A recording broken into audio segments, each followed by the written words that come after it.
آخری پیغام۔ بغداد میں ناختم ہونے والے مناظرے کا نیا دور شروع ہو چکا تھا۔ دریا کے کنارے ایک کھلے میدان میں شیعہ اور سنی علماء کا ایک زبردست مناظرہ ہو رہا تھا۔ دونوں جماعتوں کے بڑے علماء اس مناظرے میں حصہ لے رہے تھے اور عوام یہ محسوس کرتے تھے کہ کھوئی ہوئی دلچسپیاں پھر لوٹ آئی ہیں۔ ہمدان میں تاتاریوں کی افواج کا اجتماع اہل بغداد کے لیے ایک تلخ حقیقت تھی۔ خلیفہ اور طولائی خان کے درمیان دوستانہ تعلقات کے باوجود کسی کو یہ غلط فہمی نہ تھی کہ تاتاری موقع ملنے کے بعد بغداد پر حملہ آور نہ ہوں گے، لیکن اہل بغداد کی مثال اس شتر مرغ سے کم نہ تھی جو افق پر آندھی کے آثار دیکھ کر ریت میں سر چھپا لیتا ہے۔ مباحثے اور مناظرے ان کے لیے خواب آور نشہ تھا۔ اسلام کے دشمن ترکستان، خراسان اور ایران کے میدانوں میں پڑاؤ ڈال کر عالم اسلام پر آخری ضرب لگانے کے لیے اپنی تلواریں اور نیزے درست کر رہے تھے، اور بغداد میں اسلام کے نام لیوا صرف یہ جاننے کے لیے بے قرار تھا کہ کس فرقے کے علماء کی زبان کے نشتر دوسروں کی نسبت زیادہ تیز اور زیادہ زہر آلود ہیں۔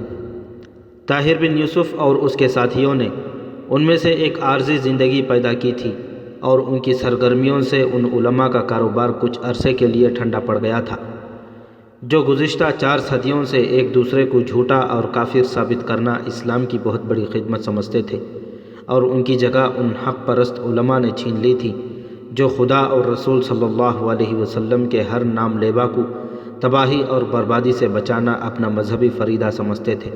لیکن حق پرستوں کی یہ جماعت بھی ان لوگوں کو تلوار کی اہمیت سمجھانے میں کامیاب نہ ہو سکی، جو صدیوں سے اپنے ہر درد کا علاج کتابوں میں تلاش کرنے کے عادی ہو چکے تھے۔ وہ طاہر کی دعوت پر میدان میں آنے اور ان کی کوششوں سے عوام کی ذہنیت میں اچانک ایک تبدیلی آ گئی۔ وہ باتوں کے بجائے عمل میں اپنی نجات محسوس کرنے لگے۔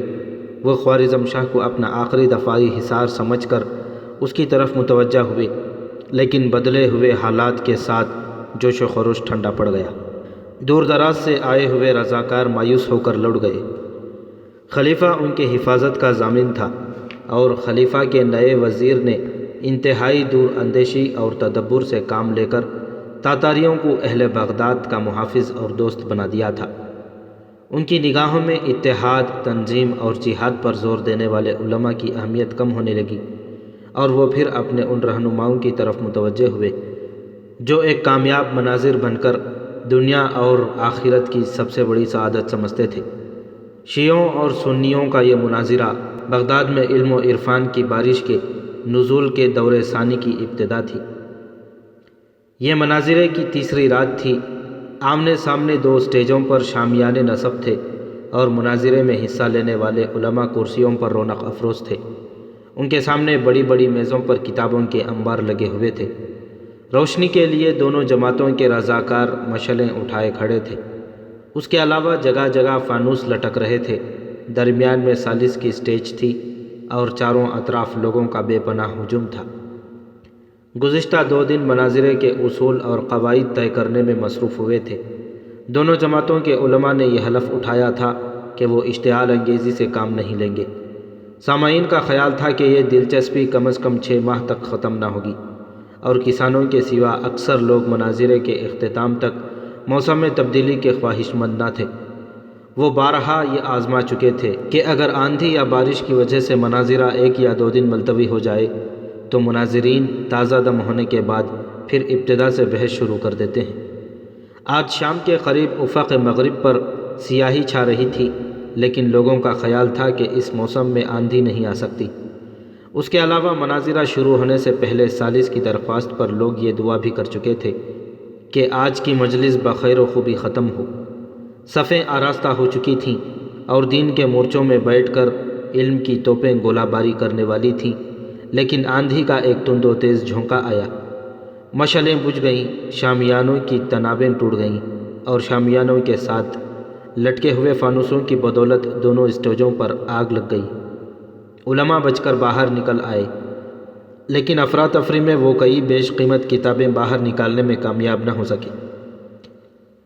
چند بگلوں کے بعد ہوا تھم گئی اور مطلع صاف ہو گیا، لیکن اسٹیجوں پر آگ کے شعلے آسمان سے باتیں کر رہے تھے۔ سالس کی سٹیج آگ سے محفوظ تھی، اس کا سائبان بھی سلامت تھا۔ اس کے دائیں اور بائیں آگ کی بڑھتی ہوئی روشنی میں لوگوں نے دیکھا کہ سالس کے قریب ایک شخص سپاہیانہ لباس پہنے کھڑا تھا اور وہ دونوں ہاتھ بلند کر کے خاموشی کی تلقین کر رہا ہے۔ قریب سے دیکھنے والے اکثر لوگوں نے اسے پہچان لیا اور تھوڑی دیر میں میدان کے ایک سرے سے دوسرے سرے تک طاہر بن یوسف، طاہر بن یوسف کی آوازیں آنے لگیں اور لوگ چاروں اطراف سے سمٹ کر سالس کی میز کے ارد گرد جمع ہونے لگے۔ آگ کے لپکتے ہوئے شعلوں سے اس شامیانے کے لیے بھی خطرہ پیدا ہو چکا تھا، لیکن چند نوجوانوں نے تنابیں کاٹ کر شامیانے ایک طرف پھینک دیے۔ طاہر بن یوسف کو تقریر کے لیے آمادہ دیکھ کر سالس نے کہا، میں اپنی سٹیج سے کسی کو تقریر کی اجازت نہیں دے سکتا، لیکن عبد الملک نے جلدی سے آگے بڑھ کر اس کے کان میں کہا، آپ خاموش رہیں تو بہتر ہے، ورنہ میرا خنجر بہت تیز ہے۔ یہ جلسہ آپ کی صدارت میں ہوگا، آپ چپ چاپ بیٹھے رہیں۔ مناظرین کی توجہ جلتے ہوئے سائبانوں کے نیچے دبی ہوئی کتابوں پر مرکوز تھی، اس لیے انہیں یہ احساس نہ تھا کہ سالس کی سٹیج پر کیا ہو رہا ہے، اور جب وہ طاہر بن یوسف کا نام سن کر چوکنے ہوئے، وہ تقریر شروع کر چکا تھا اور اس کے یہ چند فقرے عوام کی توجہ جذب کرنے کے لیے کافی تھے۔ زندگی کی تمسخر اڑانے والوں، اس آندھی اور آگ کو قدرت کی طرف سے ایک انتباہ سمجھو۔ تم نے بابل و نینوا کی تباہی کی داستانیں سنی ہوں گی، لیکن خدا وہ دن نہ لائے جب مستقبل کے سیاہ ماضی کے کھنڈر دیکھ کر یہ کہیں کہ یہاں کسی زمانے میں ایک عظیم الشان شہر آباد تھا جس کا نام بغداد تھا، جس میں 20 لاکھ انسان آباد تھے، جس کے محل 5 صدیوں کی تعمیری یادگار تھے، لیکن بابل اور نینوا کے باشندوں کی طرح انہیں بھی ایک عبرتناک تباہی کا سامنا کرنا پڑا، اور وہ صرف اس لیے کہ وہ اپنی کوتاہی عمل کے جواز کے لیے خدا اور رسول صلی اللہ علیہ وسلم کے احکام کی تعویلیں کرتے تھے۔ انہوں نے قرآن حکیم سے درس حیات لینا ترک کر دیا تھا۔ قرآن نے انہیں اتحاد اور تنظیم کا درس دیا تھا، لیکن ان کی زندگی کا اولین مقصد مسلمانوں میں تفریق و انتشار پیدا کرنا تھا۔ خدا نے انہیں کفار سے جہاد کا حکم دیا تھا، لیکن وہ کفار کو اپنا محافظ و نگہبان سمجھ کر آپس میں دست و گریبان ہو رہے تھے۔ بربریت کا بے پناہ طوفان ان کے دروازے پر دستک دے رہا تھا، اور وہ آنے والی تباہی سے آنکھیں بند کر کے ایک دوسرے پر الفاظ کے تیر برسانا کافی سمجھتے تھے۔ بغداد کے لوگوں، تمہارا خلیفہ اور تمہاری آنے والی نسلوں کی عزت اور آزادی تاتاریوں کے ہاتھ فروخت کر چکے ہیں، لیکن وہ عمرہ جو یہاں موجود ہیں، کان کھول کر سن لیں کہ بغداد کا انجام خوارزم کے شہروں سے مختلف نہیں ہوگا۔ تم نے بجلیوں کو بغداد کے خرمن تک پہنچنے کی دعوت دی ہے، تم نے آگ کے شعلوں کو اپنے گھر بلایا ہے۔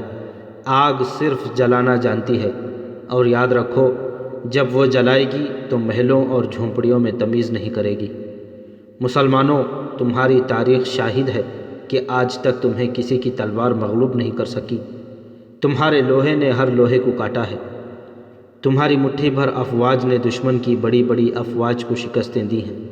تمہاری کسی ناکامی کا باعث تمہاری کمزوری نہ تھی، بلکہ تم نے اگر کہیں شکست کھائی تو وہ تمہاری آپس کی پھوٹ کا نتیجہ تھی۔ تم نے اگر کہیں تباہی کا سامنا کیا تو وہاں تمہارے غداروں کا ہاتھ موجود تھا۔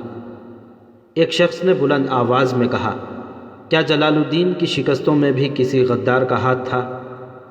طاہر نے جواب دیا، کون کہتا ہے کہ جلال الدین کو تاتاریوں نے شکست دی؟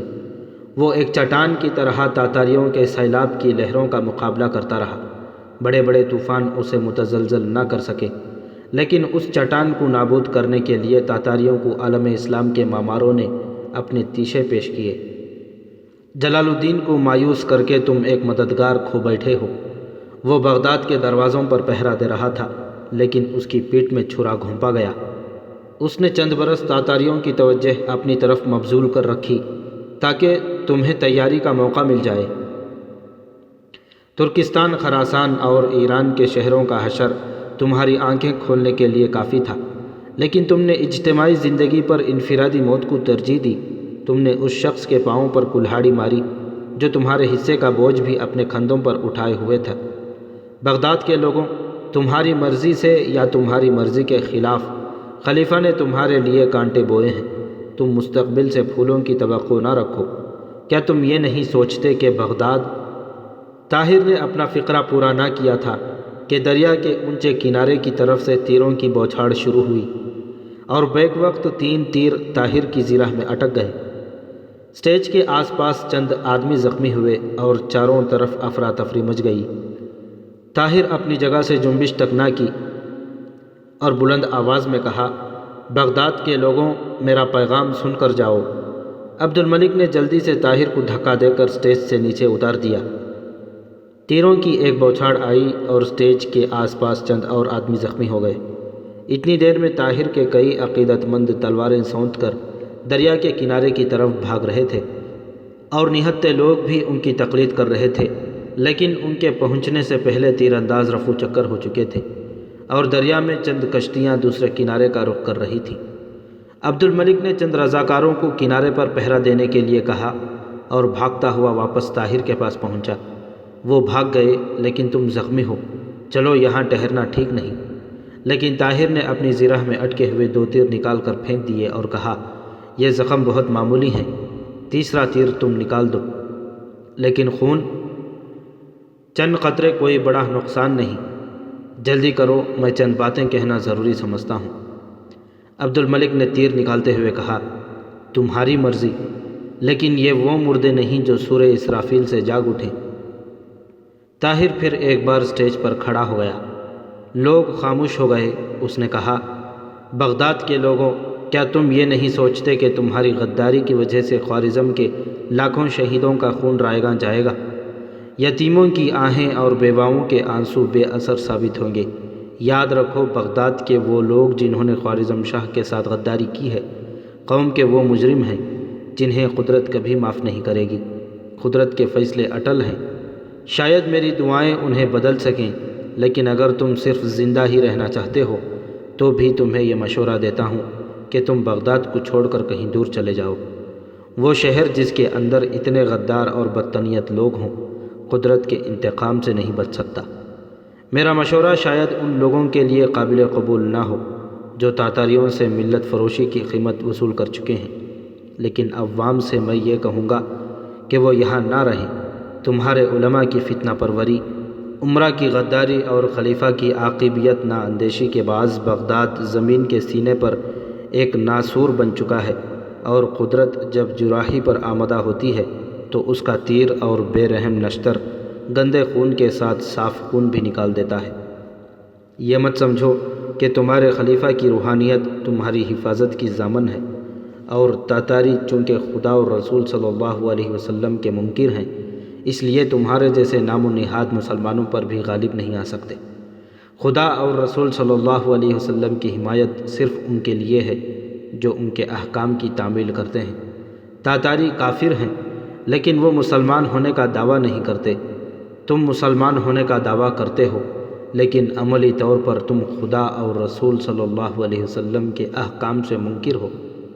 تاتاری نظام باطل کی فتح کے لیے سر دھڑ کی بازی لگاتے ہیں۔ اسلام تمہیں جہاد کی دعوت دیتا ہے۔ اسلام تمہیں یہ بتاتا ہے کہ تم دنیا سے تمام فتنوں کو ختم کرنے کے لیے پیدا ہوئے ہو، لیکن تم خدا کے صریح احکام کے باوجود جنبش تک نہیں کرتے۔ یاد رکھو، ایسی پست ہمت اور بزدل قوم خدا کی رحمت کی مستحق نہیں بن سکتی۔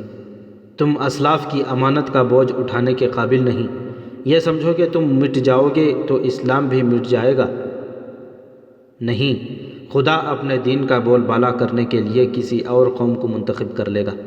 خدا کا دین تمہارا محتاج نہیں، تم اس کے محتاج ہو۔ قدرت سے یہ بعید نہیں کہ وہ تم سے مایوس ہو کر ان تاتاریوں کی جو آج اسلام کے بدترین دشمن ہیں، اسلام کی پاسبانی کے لیے منتخب کر لے۔ اسلام کو ایسے دل کی ضرورت ہے جو خدا کے سوا کسی سے خائف نہیں ہوتا۔ ایسی گردن کی ضرورت ہے جو خدا کے سوا کسی اور کے سامنے جھکنا نہیں جانتی۔ ایسی تلوار کی ضرورت ہے جو خم کھانا نہیں جانتی۔ اسلام کو ایسے سپاہی کی ضرورت ہے جو خدا کی راہ میں فتح اور شکست سے بے نیاز ہو کر لڑ سکتا ہے۔ اسلام کو نیک دل، نیک خو اور نیک تنیت انسانوں کی ضرورت ہے جو اپنوں سے غداری نہیں کرتے۔ ان علماء کی ضرورت نہیں جو کفار کی حکومت کے حق میں فتویٰ دیتے ہیں۔ ان علماء کی ضرورت ہے جو تیروں کی بارش میں اور تلواروں کی چھاؤں میں کلمہ پڑھتے ہیں۔ خدا کے دین کو ان سنگ مرمر کے مکانوں میں رہنے والے اور بیش قیمت قبائیں ضابطن کرنے والے عمرہ کی ضرورت نہیں، ان صابر و شاکر سپاہیوں کی ضرورت ہے جو پیٹ پر پتھر باندھ کر لڑ سکتے ہیں۔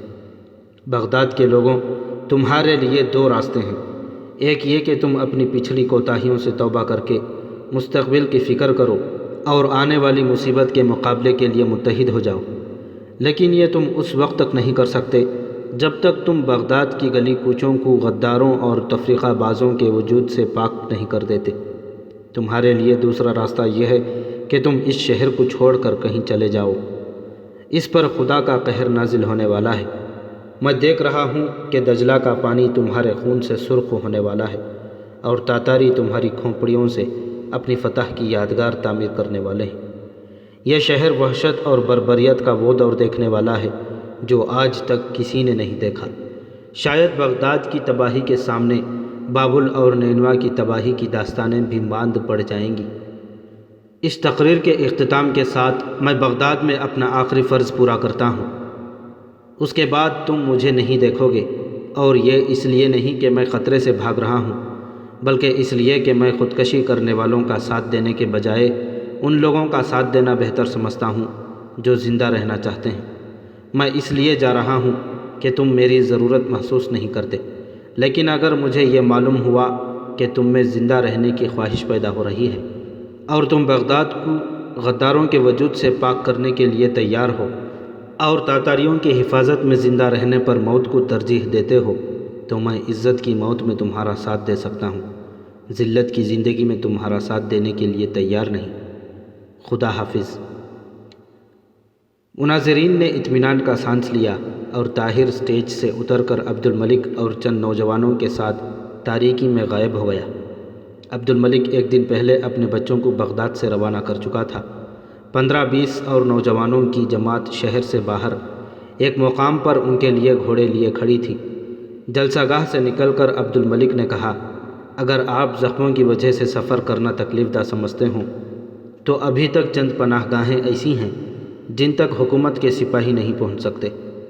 طاہر نے جواب دیا، نہیں، زیرہ میں ان تیروں نے کوئی اثر نہیں کیا، معمولی زخم ہے، مجھے تو ان کا احساس بھی نہیں، لیکن جانے سے پہلے میں بغداد میں ابھی ایک فرض پورا کرنا چاہتا ہوں، اور شاید اس مقصد کے لیے ہمیں چند نوجوانوں کی مدد لینا پڑے۔ وہ کیا؟ محلب بن داؤد سے چند باتیں۔ لیکن اس وقت وزیر اعظم کے محل میں داخل ہونا آسان نہیں۔ مجھے ایک آسان راستہ آتا ہے۔ کتنے آدمیوں کی ضرورت ہے؟ زیادہ سے زیادہ 10۔ تو چلیے، لیکن جہاں آپ 10 کی ضرورت محسوس کرتے ہیں میں وہاں 15 لے جانا ضروری سمجھتا ہوں۔ بہت اچھا، 15 صحیح، لیکن اس مہم میں آدمیوں سے زیادہ احتیاط کی ضرورت ہے۔ انجام۔ وزیر اعظم محلب بن داؤد اپنے محل کے اس کشادہ کمرے میں بیٹھا ہوا تھا جو دریا کے کنارے کی طرف تھا۔ ناظم شہر، قید خانے کا داروغہ اور بغداد کی افواج کا سپہ سالار قشمور اس کی محفل میں شریک تھے۔ شراب کا دور چل رہا تھا اور بغداد کے تازہ حالات پر تبصرہ ہو رہا تھا۔ محلب نے کہا، میرا خیال ہے کہ وہ بچ گیا ہوگا۔ اس دن اتنا خطرناک زہر اس کا کچھ نہ بگاڑ سکا، معمولی زخم اس کا کیا کریں گے؟ ناظم شہر نے جواب دیا، نہیں، میں کوتوال سے تسلی کر کے آیا ہوں۔ اتنے فاصلے سے کم از کم 4 تیر لگنے کے بعد وہ زندہ نہیں رہ سکتا، اور اس دن کے زہر کے متعلق میری رائے یہ ہے کہ اس کے پاس یقیناً کوئی تریاق ہوگا، لیکن وہ بہت دور اندیش ہے۔ ممکن ہے کہ زرہ وغیرہ پہن کر آیا ہو۔ کوتوال نے اسے گرتے ہوئے دیکھا تھا۔ میری ہدایت تھی کہ وہ فوراً کشتیوں پر بیٹھ کر دوسرے کنارے پہنچ جائیں، اس لیے وہ نتائج کا انتظار نہ کر سکے۔ محلب نے کہا، اس نے پھر اس پرامن شہر میں آگ لگا دی ہے۔ اب مجھے پھر ایک بار تاتاریوں کو مطمئن کرنا پڑے گا، اور میرے خیال میں ان کا مطالبہ یہی ہوگا کہ ان کے خلاف اشتعال پھیلانے والوں کو پکڑ کر ان کے حوالے کیا جائے۔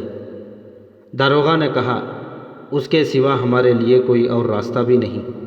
طاہر کو اگر موقع ملا تو ہمیں یقیناً زخم پہنچائے گا۔ ناظم شہر نے کہا، لیکن ہماری طرف سے فوری کارروائی پر عوام ہمارے خلاف بہت زیادہ مشتعل ہو جائیں گی، اور عوام کا جوش و خروش دیکھ کر خلیفہ بھی ہمیں شاید فوری اقدام کی اجازت نہ دیں۔ آج تقریر میں اس نے اعلان کیا ہے کہ وہ بغداد سے جا رہا ہے، اور اگر وہ واقعی چلا گیا تو یہ معاملہ خود بخود ٹھنڈا ہو جائے گا، اور اگر اس نے یہاں ٹھہرنے کی کوشش کی تو علماء کے ایک بہت بڑے گروہ کو ہم اس کی مخالفت پر آمادہ کر چکے ہیں، اور اس کے پیرو اسے اپنی سرگرمیاں جاری رکھنے کی اجازت نہیں دیں گے۔ آج اس کی تقریر غیر متوقع تھی، ورنہ ہم جلسے میں گڑبڑ ڈالنے کے لیے کئی آدمیوں کو بھیج سکتے تھے۔ آئندہ کے لیے یہ انتظام کروں گا کہ اسے ٹوکنے کے لیے ہر مسجد اور ہر چوک میں علماء موجود رہیں۔ کل تک کم از کم 150 علماء کی طرف سے یہ فتویٰ مشتہر ہو جائے گا کہ اس کے مقاصد باغیانہ ہیں۔ اچانک طاہر ننگی تلوار لیے اندر داخل ہوا اور اس نے کہا، تمہیں غلط فتویٰ مشتہر کرنے کی ضرورت نہیں پڑے گی۔ محلب کے ہاتھ سے شراب کا جام گر پڑا اور اس پر سختہ طاری ہو گیا۔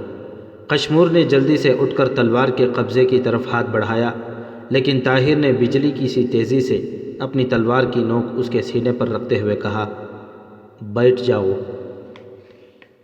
قشمور غصے سے ہونٹ کاٹتا ہوا بیٹھ گیا۔ محلب نے سنبھلتے ہوئے کہا، تم یہاں کس نیت سے آئے ہو؟ طاہر نے جواب دیا، تم مدت سے میرے پیچھے سرگردان تھے اور میں بغداد چھوڑنے سے پہلے تم سے چند باتیں کرنا ضروری سمجھتا تھا، لیکن تمہیں معلوم نہیں کہ میری آواز پر 50 پہرے دار یہاں اکٹھے ہو سکتے ہیں۔ طاہر نے اطمینان سے جواب دیا، 50 نہیں 45۔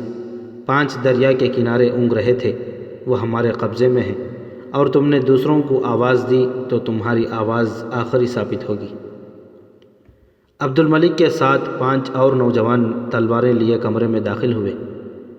طاہر نے کہا، اندر زیادہ آدمیوں کی ضرورت نہیں، باہر کا خیال رکھو۔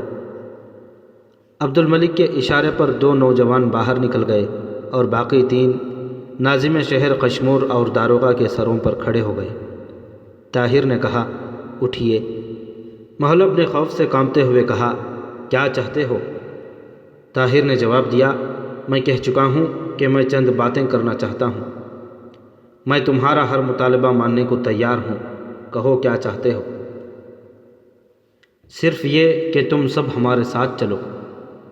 کہاں؟ جہاں ہم لے جائیں، اور اگر میں انکار کروں تو مجھے مجبوراً اپنی تلوار استعمال کرنا پڑے گی، اسے ہاتھ لگا کر دیکھ لو۔ طاہر نے یہ کہتے ہوئے آہستہ سے تلوار کی نوک اس کے سینے میں چبھو دی۔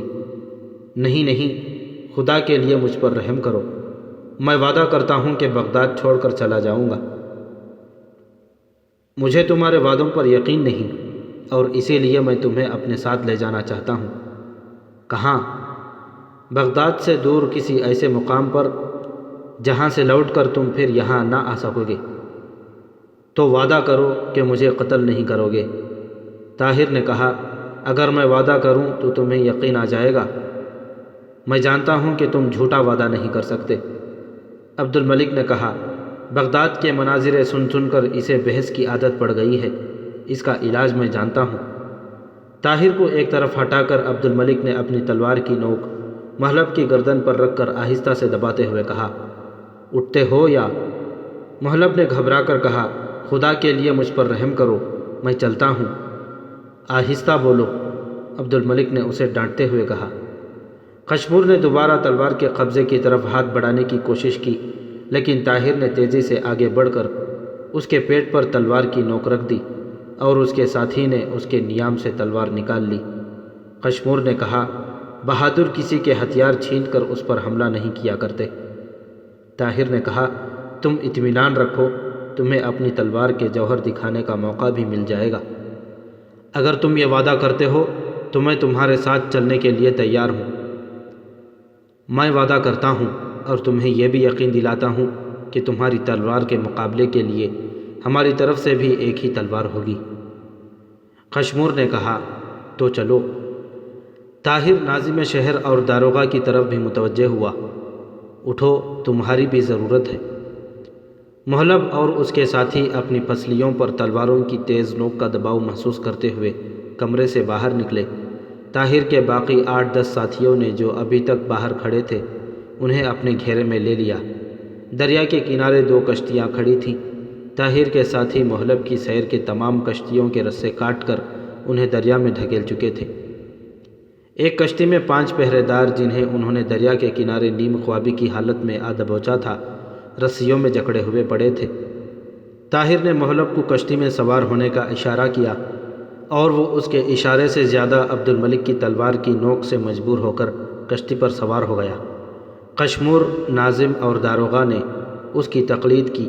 طاہر کے 8 ساتھی اس کشتی میں سوار ہو گئے اور باقی 7 دوسری کشتی میں رسیوں سے جکڑے ہوئے پہرے داروں کے ساتھ بیٹھ گئے۔ تھوڑی دیر بعد کشتیاں دریا کے منجھدار میں پانی کے بہاؤ کے ساتھ تیر رہی تھیں۔ محلب نے چند بار نہایت عاجزی سے سوال کیا، تم ہمیں کہاں لے جا رہے ہو؟ عبد الملک ہر بار یہی جواب دیتا، فکر نہ کرو، تمہاری منزل بہت نزدیک ہے۔ آباد کناروں سے 8 کوس دور نکل جانے کے بعد طاہر نے کشتی میں پڑے پتھروں میں ایک اٹھا کر محلب اور اس کے ساتھیوں کو دکھاتے ہوئے کہا، تم جانتے ہو یہ پتھر کس کام آتے ہیں؟ محلب بلبلا اٹھا، نہیں، یہ ظلم ہے، خدا کے لیے مجھ پر رحم کرو۔ طاہر قشمور کی طرف متوجہ ہوا، کیوں حضرت؟ آپ ہی بتائیے، بھلا یہ سوال پوچھنا ظلم ہے کہ دریا کے کنارے پڑے ہوئے پتھر کس کام آتے ہیں؟ میں اس کا مطلب نہیں سمجھا۔ عبد الملک نے کہا، یہ موٹی عقل کے آدمی ہیں، ان سے ایسے سوالات نہ پوچھیے۔ قشمور نے غصے سے کانپتے ہوئے کہا، تم نے میرے ساتھ بہادری کی طرح مقابلہ کرنے کا وعدہ کیا تھا۔ طاہر نے کہا، میرے دل میں بہادری کی عزت ہے اور میں عبد الملک کو تنبیہ کرتا ہوں کہ وہ آپ کے ساتھ گستاخی سے پیش نہ آئے، اور اس کے ساتھ ہی مجھے آپ سے توقع ہے کہ آپ بزدلوں کی اعانت نہیں کریں گے۔ میں آپ سے چند سوالات پوچھتا ہوں، نہیں بلکہ آپ کو قاضی سمجھ کر آپ کے سامنے اپنا مقدمہ پیش کرتا ہوں۔ قشمور نے کہا، لیکن میں صرف سپاہی ہوں، میرا مقدمہ کوئی پیچیدہ نہیں۔ ایک دفعہ ایک شخص نے میرے کمر کے ساتھ پتھر بندھوا کر مجھے دریا میں ڈلوا دیا تھا، اگر وہ شخص مجھے مل جائے تو اسے کیا سزا دوں؟ قشمور نے کہا، اگر وہ مل جائے تو تم اس کے ساتھ وہی سلوک کر سکتے ہو۔ طاہر نے کہا، مجھے ایک بہادر آدمی سے یہی امید تھی، داروغہ کی کمر کے ساتھ یہ پتھر باندھ دو۔ طاہر کے 3 ساتھیوں نے داروغہ کو زبردستی منہ کے بل لٹا دیا۔ اس نے مزاحمت کی کوشش کی، لیکن عبد الملک نے تلوار کی نوک اس کی گردن پر رکھتے ہوئے کہا، خبردار، اگر تم نے ذرا بھی جنبش کی تو میں ذبح کر ڈالوں گا۔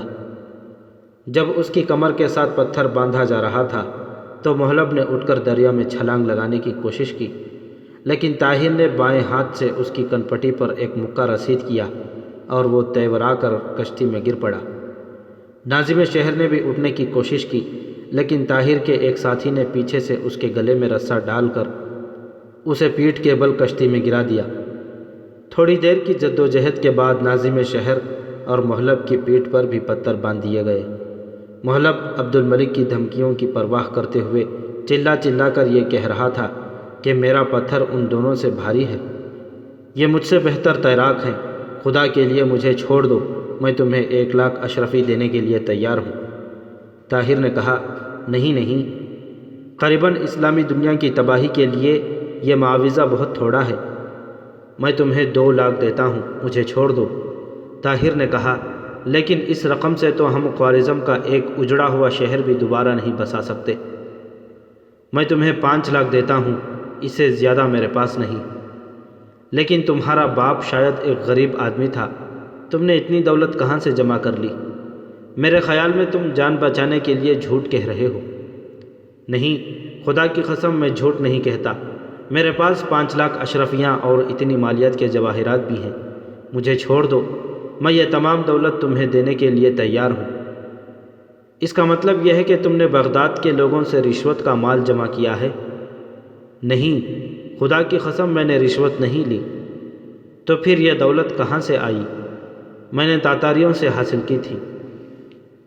جہاں تک مجھے معلوم ہے تاتاریوں نے صرف ایک شخص کو مالا مال کیا تھا، اور وہ وہ تھا جس نے چنگیز خان کو خوارزم پر حملے کی صورت میں خلیفہ کی غیر جانبداری کا ثبوت دے دیا تھا، جس نے وحید الدین کو قید کر کے زہر دے دیا تھا، جس نے وزیر اعظم کو قتل کیا تھا، جو خلیفہ مستنصر کے پاس تاتاریوں کی دوستی کا پیغام لے کر آیا تھا۔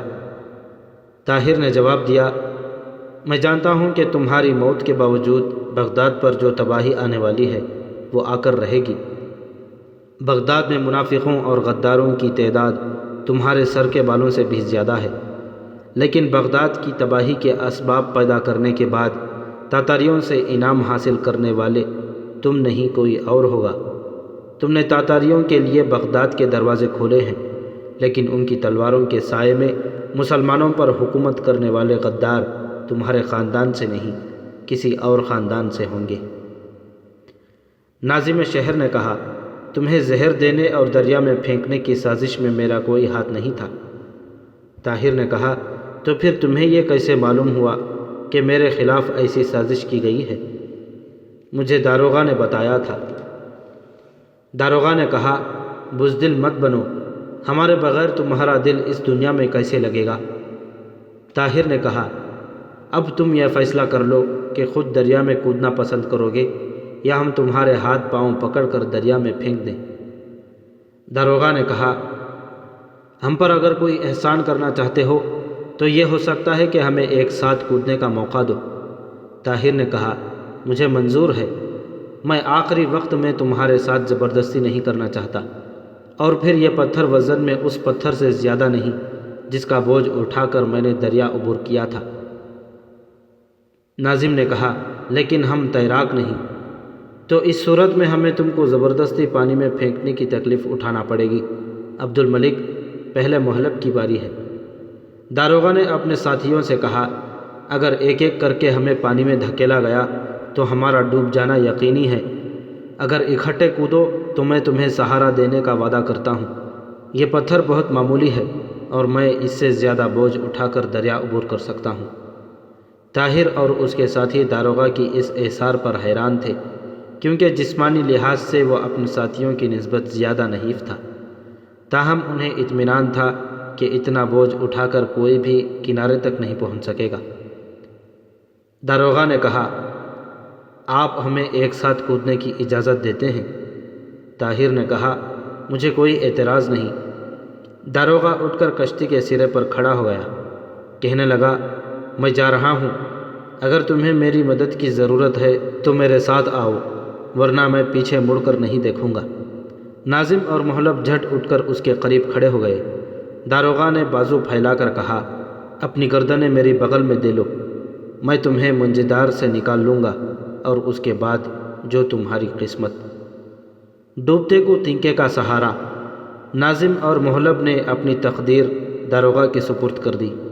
عبد الملک نے طاہر کے کان میں کہا، یہ تیرنا بالکل نہیں جانتا، میں اسے اس وقت سے جانتا ہوں جب یہ فوج میں تھا۔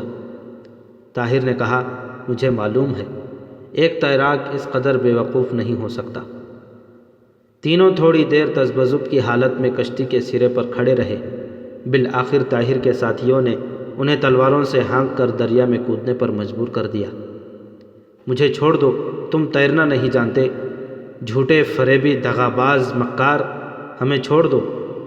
محلب اور ناظم شہر پانی میں ہاتھ پاؤں مارتے ہوئے چلا رہے تھے، لیکن داروغہ کی گرفت ڈھیلی نہ ہوئی۔ وہ کہہ رہا تھا، ہم نے زندگی اور موت میں ایک دوسرے کا ساتھ دینے کا عہد کیا تھا۔ وہ چند بار ڈوب کر ابھرنے کے بعد پانی میں غائب ہو گئے۔ اس عرصے میں دو نوجوان قشمور کی سر پر تلواریں تانے کھڑے رہے۔ طاہر اور عبد الملک کو اپنی طرف متوجہ دیکھ کر قشمور نے کہا، تم نے مجھے ایک سپاہی کی موت مرنے کا موقع دینے کا وعدہ کیا تھا، اب تمہارا کیا ارادہ ہے؟ طاہر نے جواب دیا، ہم تمہاری خواہش پوری کریں گے۔ تم نے یہ بھی وعدہ کیا تھا کہ میرا مقابلہ صرف ایک آدمی سے ہوگا، ہم اپنے وعدے پر قائم ہیں۔ آدھی رات کا چاند نمودار ہو چکا تھا، دونوں کشتیاں کنارے پر لگیں۔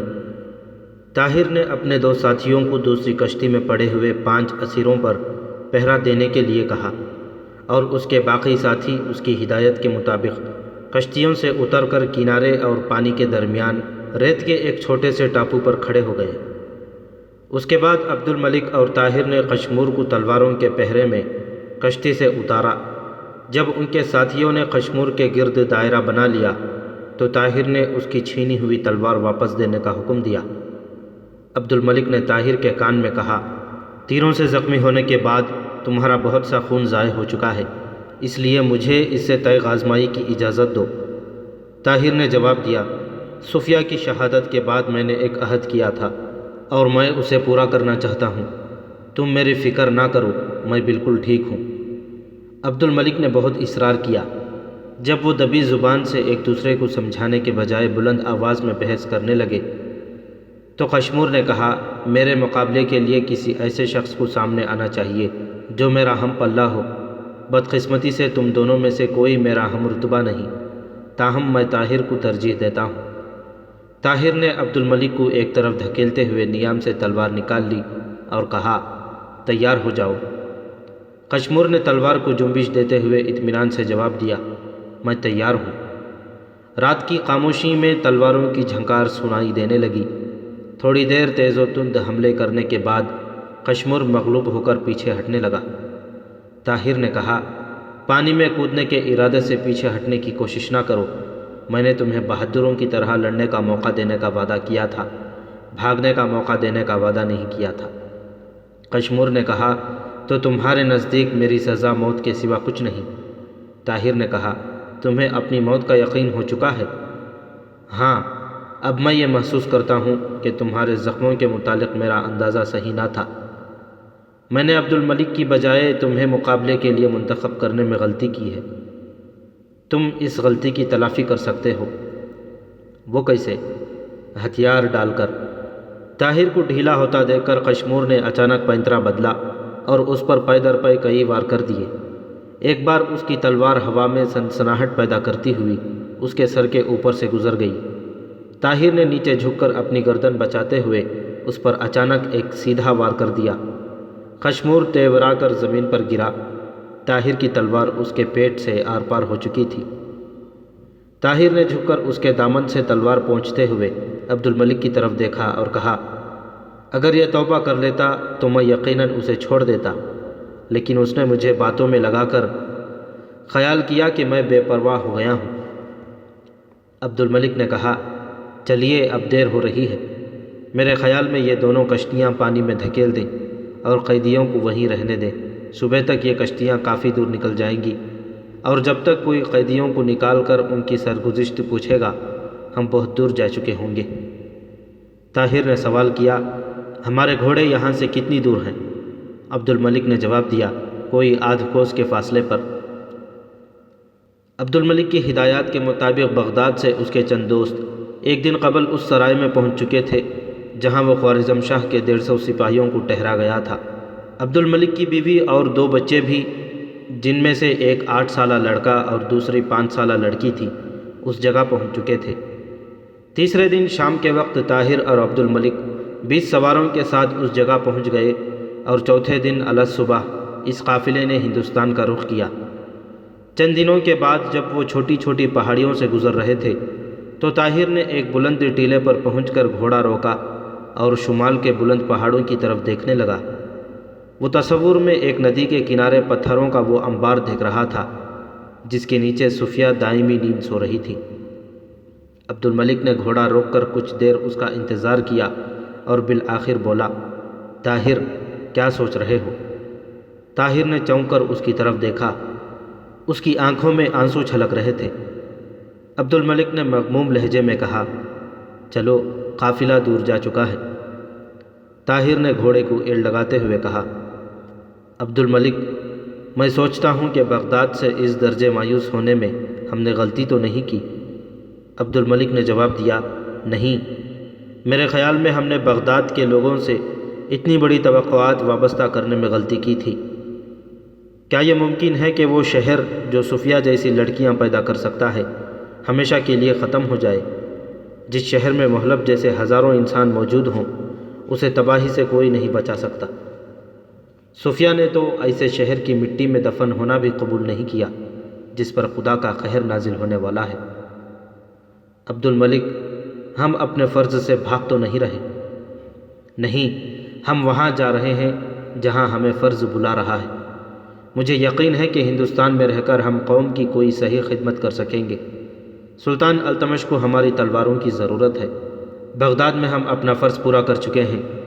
جو لوگ خودکشی کا ارادہ کر چکے ہوں انہیں کوئی نہیں بچا سکتا۔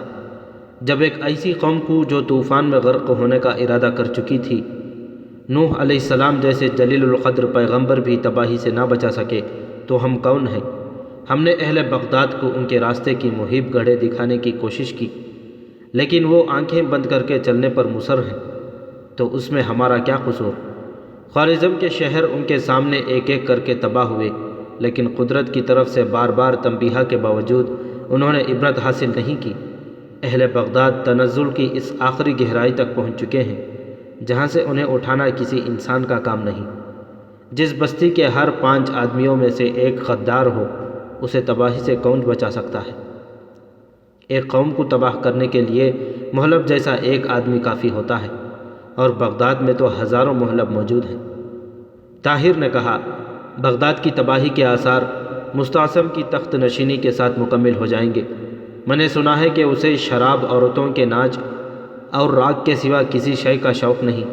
میرے خیال میں ایسے شخص کا خلیفۃ المسلمین کہلانا ہی بغداد کی تباہی کے لیے کافی ہوگا۔ وہ جس شخص کو اپنا وزیر بنائے گا وہ مہلب سے یقیناً زیادہ عیار ہوگا۔ طاہر بن عبد الملک التمش کی فوج کے بہترین جرنیلوں میں شمار کیے جاتے تھے۔ جلال الدین خوارزم شاہ کے متعلق کسی کو معلوم نہ تھا کہ وہ کہاں ہے۔ تاتاری اس کی تلاش میں آذربائیجان، قفقاز اور آرمینیا کا کونا کونا چھان چکے تھے۔